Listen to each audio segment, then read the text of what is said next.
High, good morning everyone. কেমন আছো তোমরা সবাই? তো নতুন একটা ভিডিওতে সবাইকে স্বাগত জানাই। তো আজকের সকাল এখান থেকে ভিডিওটা শুরু করছি। এখন বাজে 7:30।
আজ রান্না হবে পনির আলুর তরকারি আর কাঁকরোল ভাজা, আর শাক আনতে গেছে। শাকটা হবে কলমি শাক ভাজা, যেহেতু একাদশী করেছিলাম আর একাদশীর পরের দিন পারনা করব। তো 9:30টার পরেই পারনাটা করতে হবে, 9:30টার মধ্যেই। তো সেই জন্য সকাল সকাল ভাতটাও হয়ে গেছে, তৈরি করে নিচ্ছি, আর ভাতের ফ্যানটাও গেলে নিচ্ছি।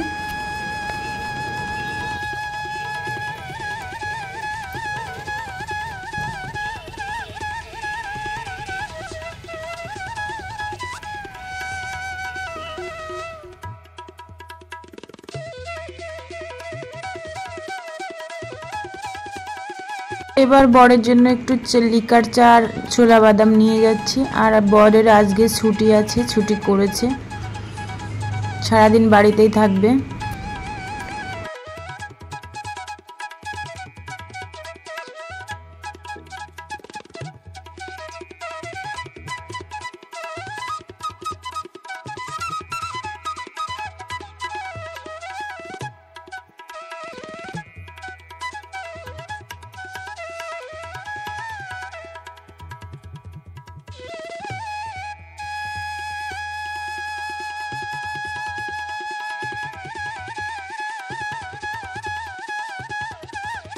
ওদিকে পনিরের তরকারিটা আর কাঁকরোল ভাজাটা হয়ে গেছে। এবার আমি শাকটা ধুয়ে শাকটাও বানিয়ে নেব।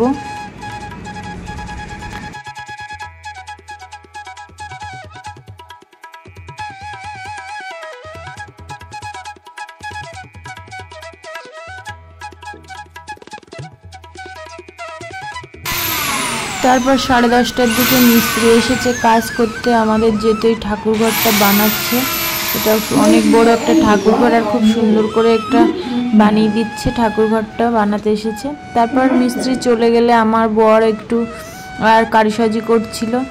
আর এখন বাজে কিন্তু 2টো 2:30, আর আমরা একটু কারিসাজি করছিলাম। ঘরদোর খুব পরিষ্কার করতে হবে। তারপরে আমি এখন 3:30 4টে বাজে। আমি বরের জামা কাপড়গুলো কেচে স্নান করে ফ্রেশ হয়ে নেব।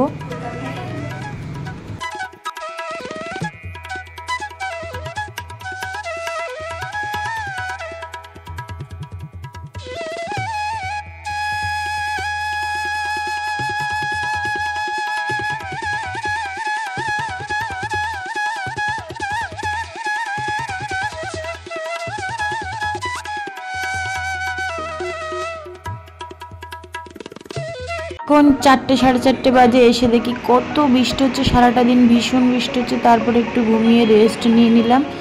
নিয়েই সন্ধেবেলা উঠে ঠাকুরঘরটা দাঁড় করিয়েছে, সেটাই দেখছিলাম সুন্দর করে। তারপরে এখন সন্ধ্যের সময় আমি জামা কাপড়গুলো সব মেললাম আর ঘুমিয়ে নিয়েছিলাম। আর আজকে প্রচণ্ড খাটনি হয়েছে, কষ্ট হয়েছে। ঘুম থেকে উঠে এত ক্লান্তি হচ্ছিল যে ঘুম থেকে উঠে আর কিচ্ছু ভালো লাগছে না। বসে বসে একটু কলা খাচ্ছিলাম। তারপর রাতের আবার রুটি করতে হবে, ঘুগনি, আর একটু চিকেন খেতে চাইছে, তো চিকেন কষা, সেগুলো সব বানিয়ে দিচ্ছিলাম একটু আস্তে আস্তে বসে বসে।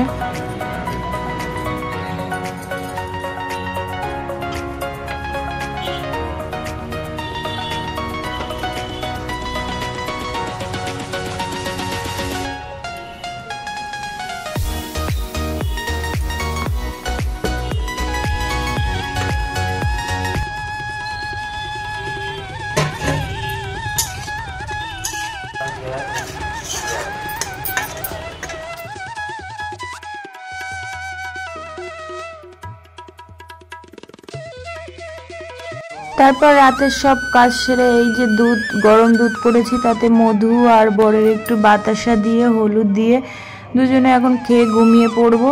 চলো বন্ধুরা, টাটা। আজকের ভিডিওটা এই পর্যন্ত। ভালো লাগলে একটা লাইক করে দিও, অবশ্যই একটা সাবস্ক্রাইব করো।